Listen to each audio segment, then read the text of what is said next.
Hi, my name is Lynette, and I want to thank you for listening to my podcast today. We're going to talk about never doesn't mean never. For example, when you find yourself feeling uncomfortable for something you're doing, but you keep doing it, it's almost a habitual feeling.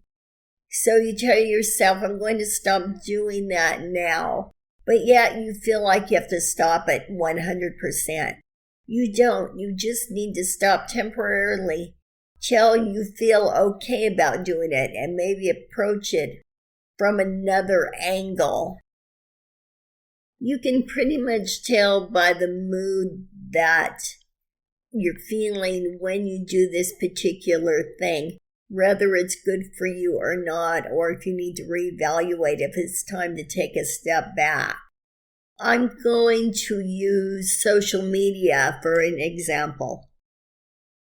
There's almost an addiction to it, to see what everybody is doing, and sometimes you look at it and you feel really good after. It's fun, but then I don't think I'm the only one that feels this way because I've heard others share it as well. People portray their lives as it's the best things, when in reality it's not. But nevertheless, if things aren't going so well for you at that moment, or you can't participate in the things that they're doing, it leaves you feeling a little bit of a disconnect within your life and your friendships. There was just a celebrity that I saw on television that disconnected from social media because it was affecting her mental health. Now, for the sake of this podcast today, it's not all about social media. It's about anything in general that you're doing, but sometimes you feel good about it and sometimes you don't feel so good about it. And perhaps at that point, it's time to step back, reevaluate it. And just because you step back from something does not mean that you need to quit doing it entirely. I'm going to use myself as an example because I don't like to use other people. But when I was in a serious relationship, I had some friends that kind of led me to believe that this person wasn't right for me. And because I trusted and respected these people, I listened to them and I tried to stay away from this relationship. But it didn't feel right. It didn't feel good. Something in my stomach was telling me that listening to these people was not the right option. I did it for a while. So then eventually I got back into the relationship and those people stepped back from me. But that's okay because if people are there for you, they're there for you 100%. I mean, as always, there are exceptions to the rule. There are things that are bad that you know and I know that we shouldn't be into. But for the sake of today's podcast, we're not talking about those types of things. We're talking about things in general that you enjoy doing and other people try to tell you it's not good for you. Now, if you're willing to give up your life for a friend or anybody else that expects you to live like they think you should live, in life you have to do what you know is right, what you know is best for you, and people that are supportive of you and are there for you should not try to convince you to live just like they're living. Because to be quite honest with you, I don't know anybody whose life is so perfect that they need to tell somebody else how to live. It's wonderful if you have good friends and you are confused about a certain situation and you can get their opinion. But if they are a good friend, then they would not be judgmental. They would just give you their view of the situation, and then you can make up your own mind. But there are others that try to tell you their way is the only way. And the only thing I can think about this is that they haven't evolved yet. Because to evolve, you have to realize that your opinion is only your opinion. Your view is only your view. And you don't have the right to tell anybody else how to live their life. You can be there for them, you can listen to them, and you can certainly tell them your opinion.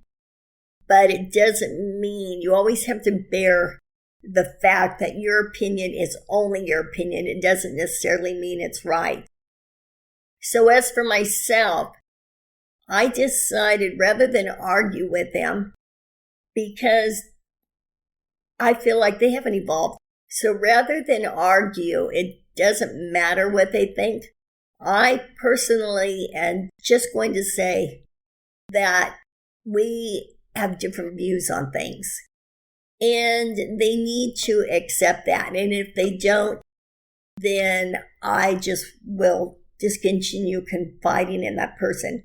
Doesn't mean that they won't continue being my friend, but I will not share with someone who's going to give me backlash about what I'm sharing with them. Sometimes people just simply want someone to listen to them. It feels better to just vent and get whatever it is that's bothering you off your chest. Regarding something else that's kind of along these same lines, is always wanting things to be perfect.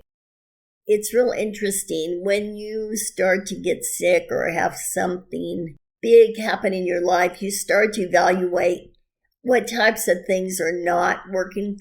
And for me, for example, one of the things that I zeroed in on was that, for example, like if I hired somebody to do some work on my home and the job wasn't done to my expectations or my standards, I would dwell on it. I mean, it would really bother me. And we can't let things bother us. Life in general is not perfect.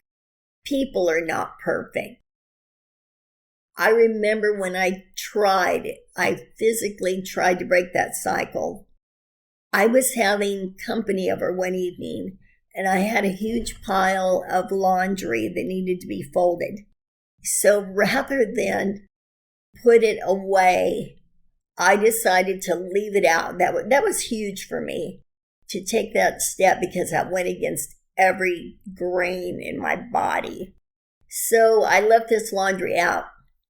And then someone came over and said, "Oh, this is embarrassing." And they threw it in my closet and closed the door so it would hide the unfolded laundry.